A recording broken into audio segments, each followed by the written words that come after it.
Night City teaches you one truth, etched in the chrome and the concrete.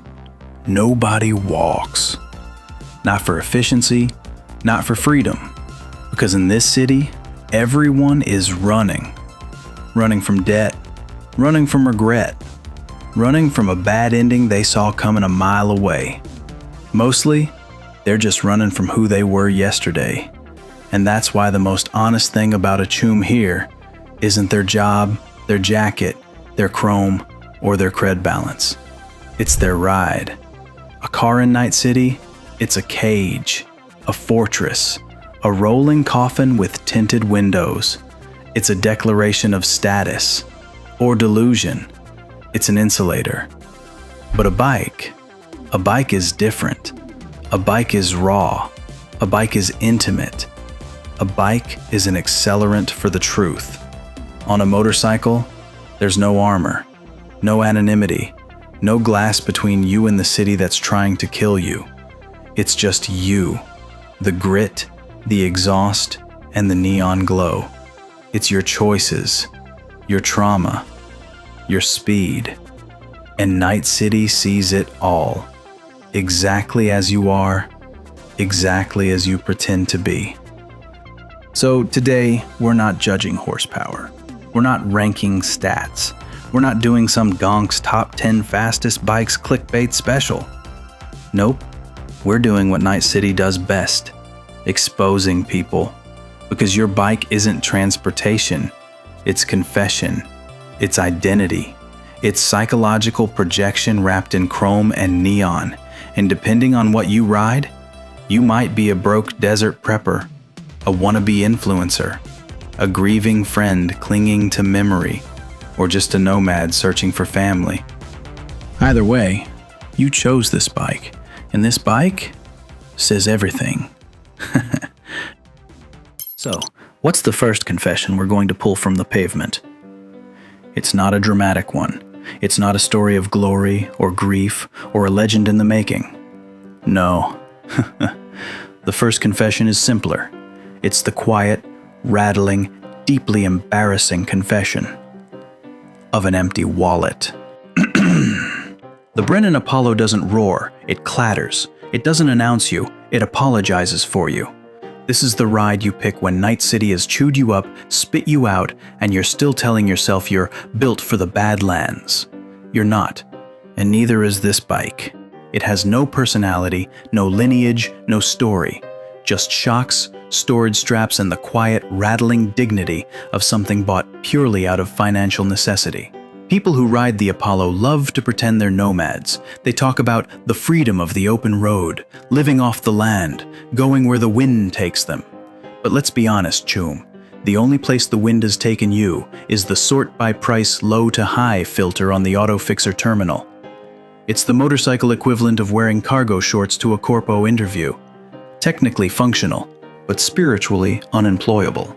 There's no flex here. There's no mystique. There's no hidden quest line, no garage door code, no emotional weight. There's not even a backstory, just a bike that looks like it was welded together by someone who shops exclusively at thrift stores and apocalypse prepper forums. Riding the Apollo isn't a choice, it's an admission. An admission that you didn't come to Night City to impress anyone. You came here to survive. On a budget, with poor taste, and questionable life decisions. But hey, at least you've got storage space. You're not going anywhere important, but you can bring everything with you when you go. All utility, no style. But let's be honest, most of us are here for the style. We play a game like Cyberpunk precisely because we love its aesthetic. We're drawn to the grit, the chrome, the high fashion meets low life look. The real world question is, how do you translate that feeling, the identity of Night City, into what you actually wear, without looking like you're wearing a costume? You can't just walk around in apocalypse straps like an Apollo prepper. You need intent. You need restraint. You need to translate the idea. And that is the perfect moment to talk about today's sponsor, Project Orochi, because they are masters of exactly this kind of translation. Project Orochi are a streetwear collective built by players for players, and their focus isn't merch, it's reinterpretation. They take the DNA of iconic game worlds like Cyberpunk, Elden Ring, and Skyrim and translate it into contemporary, wearable design. The kind of gear that speaks quietly, but precisely. Their latest fall collection includes the Cyberpunk Run Club and Trauma Team lines, clean, restrained pieces that capture the world's aesthetic without reducing it to logos. There are also new Skyrim and Castlevania drops, all built around storytelling and texture. What stands out to me is the intent. Every design feels considered. It's subtle enough for daily wear, but detailed enough for those who know the source. And that intent extends beyond the clothing. Orochi's community actually helps shape future designs, creating an ongoing dialogue between craft and culture, all hosted through their Discord. You can find them at projectorochi.com/Dalfang and use my code DALFANG10 for 10% off your order. Thank you again to Project Orochi for collaborating on this video. But what happens when the confession isn't real? When it's not survival, or truth, or identity, when it's just performance? You get this: the bright, flashy, neon pink prop, the ride that screams, "Please, please look at me," while the rest of the city politely scrolls past. Which brings us to the Malina-mobile, a high-pitched electric whine, a synthetic shimmer, a pink glow so loud it borders on denial. If the Brennan Apollo is survival, the Malina-mobile is delusion, perfected. This is the ride you pick when you want to look important without ever having to be real. Because this bike isn't a trophy, it's a symptom. It was born from one of Night City's strangest, quietest tragedies. A BD actress, Lena Malina, and a fan. A choom so deep in the feed he forgot where she ended, and he began. One short circuit later, he became her. Mind, memories, ego, everything. A human identity, overwritten by a dream of fame. And you, ever the merc, had a choice. Shatter the illusion and bring him back, or let the delusion live. Truth or fantasy. Cure or containment. Reality or peace. The city doesn't care which you chose, it just paid you. And it paid you with this: a bright, glossy souvenir from the razor's edge between madness and marketing. A vehicle, literally born from a personality crisis. Riding the Malina-mobile wants to say, "I'm charismatic, I'm in control, I'm a smooth operator." But what it actually says is, I turned someone's breakdown into background music. Because this bike isn't a prize, it's proof. Proof of what Night City does best. Taking pain, polishing it, and selling it back to you as lifestyle. It's a brain dance that never ends. A loop where empathy becomes content, and tragedy becomes brand identity. You didn't fix him. You didn't save her. You just made the story profitable. And that's the real curse of the Malina-mobile. It's powered by the illusion that performance can heal, that pretending long enough can make it true. So when you pull up on this thing, all bright pink and humming, what we really see isn't charisma, it's denial. A neon monument to the idea that if you can't be whole, at least you can be seen. Still, maybe that's enough. In a city that eats authenticity alive, illusion is the last mercy left. The dreamer stays in the dream. The camera keeps rolling. And you get the keys.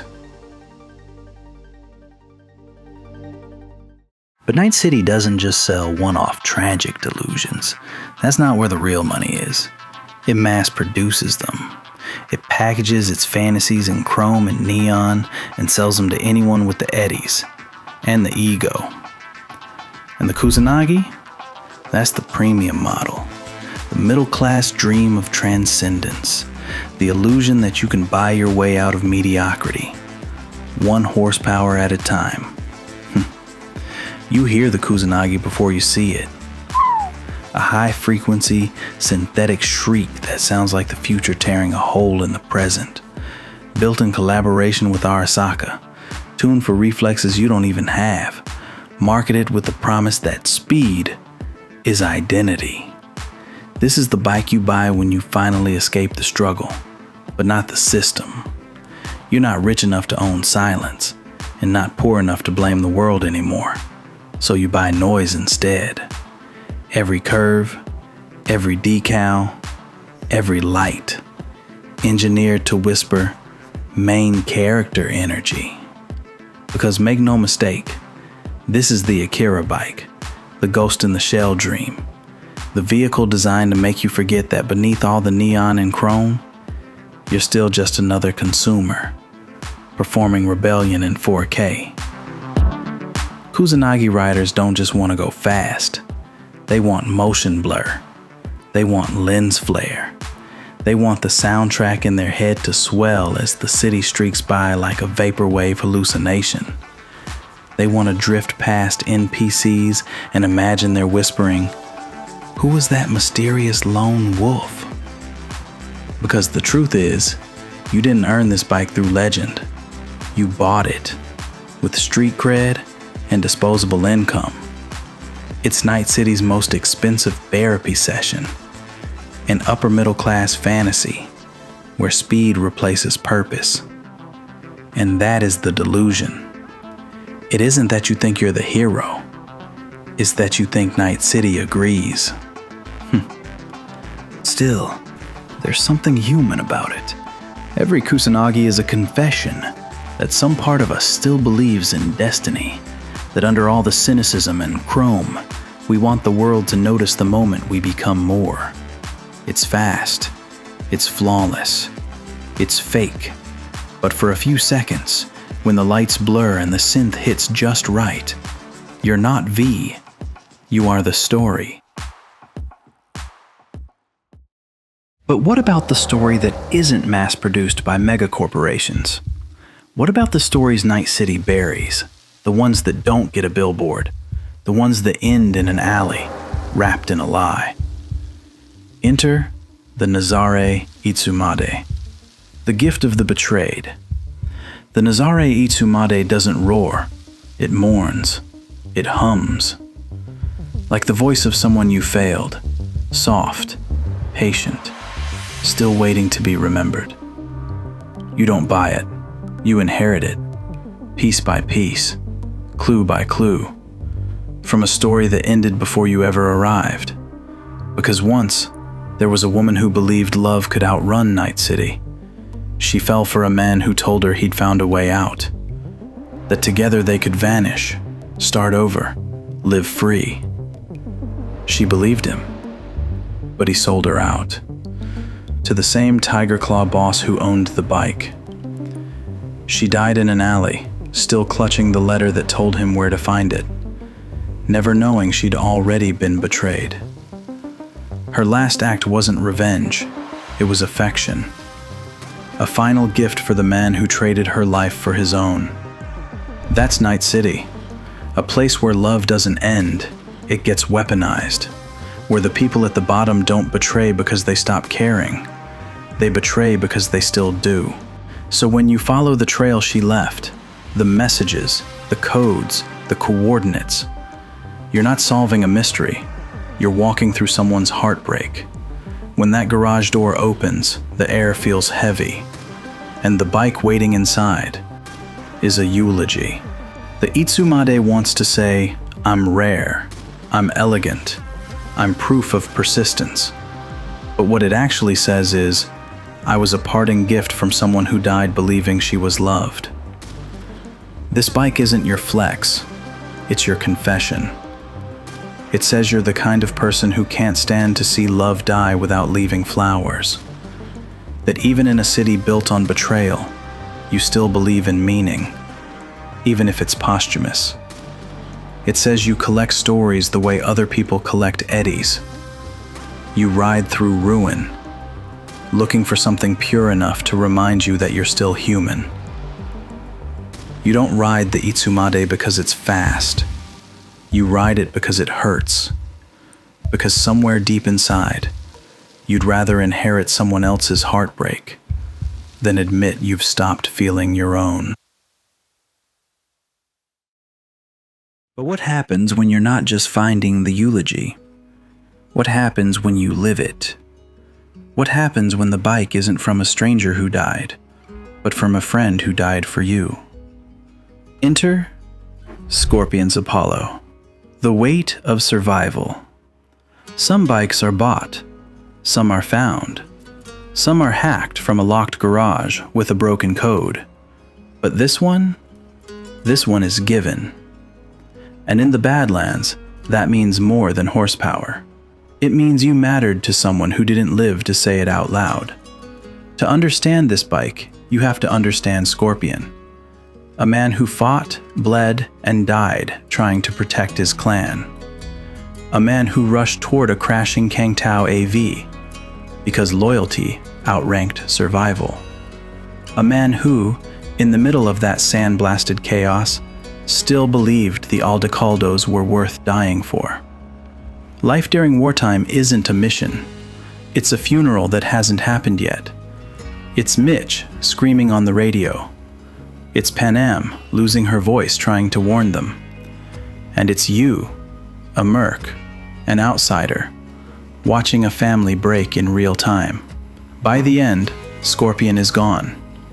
Mitch is barely standing. Panam is a grenade of grief wrapped in leather. And you? You chose to stay. You chose to fight. And you chose too late. So when Panam hands you Scorpion's Apollo at the Sunset Motel, she's not giving you a vehicle. She's giving you a place. A place in a family that doesn't adopt outsiders. Not without loss. Not without a moment burned into the sand forever. This bike wants to say, I'm loyal. I earn my respect. But what it actually says is, I'm alive. Because he isn't. Because Scorpion didn't crash chasing glory. He died trying to do the thing you told yourself you would. Protect the people who still believed. And somewhere between the gunfire, the static, and the smoke, loyalty turned into hesitation. A second too slow. A word too late. And that second cost him everything. Now his bike sits in your garage, idling like a heartbeat that refuses to stop. Every rev is a reminder. Survival in Night City isn't clean. You don't inherit symbols here. You inherit consequences. The Corpo AV didn't kill Scorpion. The Tiger Claws didn't. The city didn't. You did. Panam did. Everyone who loved him did. By believing they could still save something in a world built to take. So when you ride Scorpion's Apollo, don't pretend it's tribute. It's penance. A machine that carries the question he never got to ask. Why you, and not me? But what about the family you lost? What about the loss that isn't a debt, but a wound? The loss that the game doesn't let you fight for, the one it forces you to feel. Enter Jackie's Arch, the keeper of memory. Every curve of the frame, every stitch on the seat, every bit of chrome on that tank, it's all Jackie. His taste, his joy, his dream of making it big in Night City without losing who he was.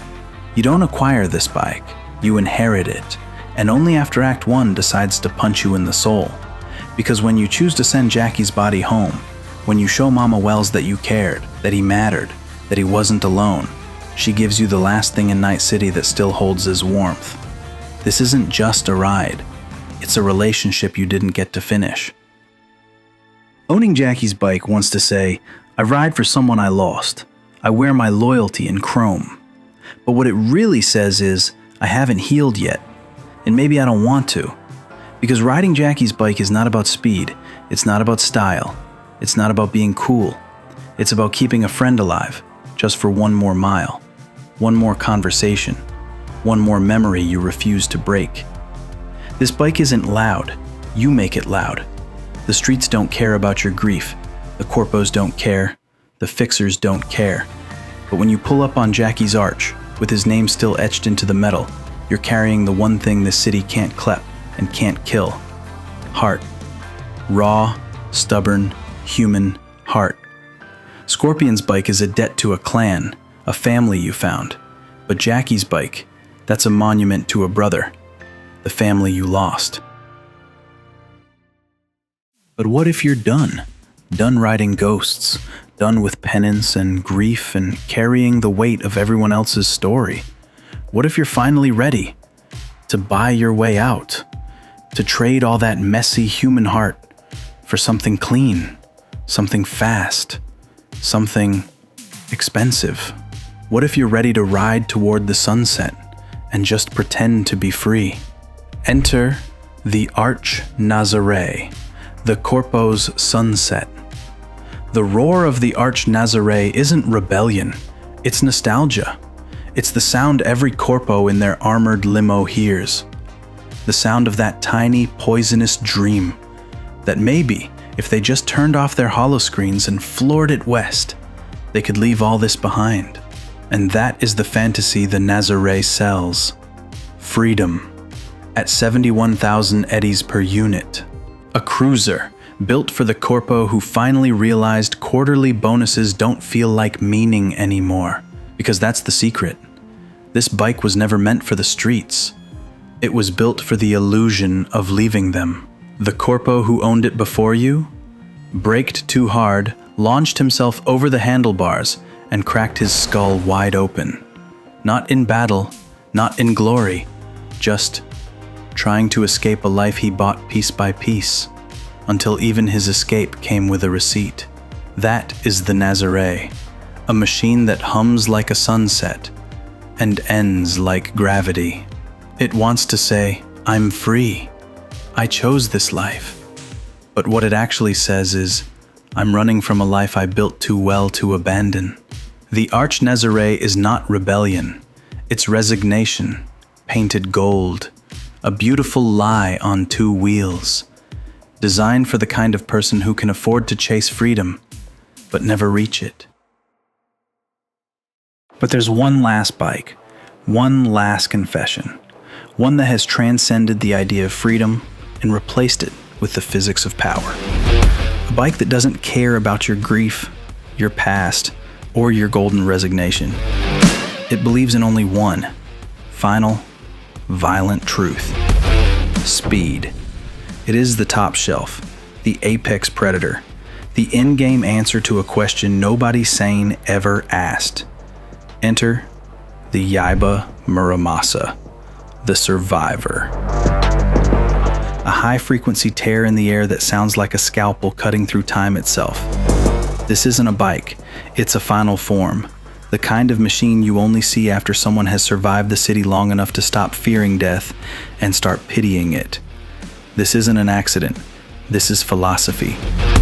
Yaiba's founder, Daigo Shinohara, once said the world was already ending, that the corporations would devour themselves, and only those who could master the ruins would survive. The Muramasa was his answer, not a motorcycle, but a weapon for the next civilization's kings. You don't find it, you don't inherit it, you don't earn it. You are invited, digitally, impersonally. A corporate algorithm decides you're worthy. A smiling Karoshi bot welcomes you to a showroom that feels more like a simulation of success than a store. Neon champagne, synthetic applause, a ritual for the rich. You pick your colors, tweak your specs, sign away 95,000 eddies, and the next day, your custom Muramasa waits for you at the Corpo Plaza docks. Not as a gift, as proof. Proof that you've made it far enough to pay for your own illusion of freedom. When you ride the Muramasa, you're trying to express, I am speed incarnate. I am built different. I am the top of the food chain. But what you're actually expressing is the final, brutal contradiction of Night City. You survived everything, and somehow that's the saddest thing about you. because surviving here means you finally became the thing that killed everyone else. This bike has no loyalty arc, no emotional weight, no tragedy to inherit. It has only one thing: performance. Pure, violent, unapologetic performance. It is the only bike in the city that doesn't care who you are. It only cares if your reflexes are sharp enough to survive the person you've become. Muramasa riders are perfectionists, people who've replaced therapy with tuning, who polish chrome because they can't polish their conscience, who understand deep down that life is short and acceleration is just another form of denial that looks beautiful on camera. Riding this bike says, I'm done proving myself. I don't need symbolism. I don't need lore. I don't need myth. But the road always answers. Then why are you still running? Because the Muramasa isn't freedom. It's relapse. The final upgrade. The endgame trophy. The apex of ego and engineering. Night City's fastest reminder that power doesn't heal. It just hides the wound. And that speed will always tell the truth. And if this is your bike, congratulations. You've outlasted everything worth living for. You call it enlightenment. The city calls it exhaustion. At this point, Night City can't tell the difference. And neither can you.